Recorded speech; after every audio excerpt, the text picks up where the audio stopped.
ये नुस्खा डॉक्टर सिराजुल हक कुरैशी साहब जो होम्योपैथिक में बहुत माहिर हैं, बहुत तजर्बा है इनको होम्योपैथिक का, ये उनकी किताब से लिया गया है। ये नुस्खा आप सामने देख सकते हैं। ऐसे मर्द हज़रात जिनका स्पर्म काउंट कम होता है, जरासीम नहीं होते मनी के अंदर, तो उनको ये मेडिसन होम्योपैथिक की लेकर इस्तेमाल करनी चाहिए।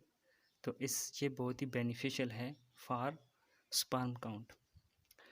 तो जो डॉक्टर हज़रात हैं होम्योपैथिक के, वो भी इस नुस्खे से फ़ायदा हासिल कर सकते हैं, क्योंकि ये इन डॉक्टर साहब के ज़िंदगी का तजर्बा है, उस पर मबनी ये नुस्खा उन्होंने अपनी किताब में लिखा हुआ है, जो मैंने आपकी खिदमत में पेश किया है। आप ये देख सकते हैं, डोज़ ऊपर लिखी हुई है, मेडिसन का नाम है, डोज़ लिखी हुई है, कितनी देनी है कितनी नहीं देनी। सेफलिनियम सीएम में, नेट्रम में और देनी है, कालीफास है, एसिड फास है। ये जो प्रिस्क्रिप्शन आप देख रहे हैं कॉम्बिनेशन में है, ये डॉक्टर साहब की ज़िंदगी का एक्सपीरियंस है और आजमूदा नुस्खा है।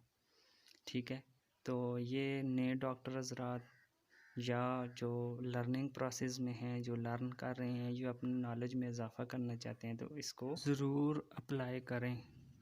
शुक्रिया।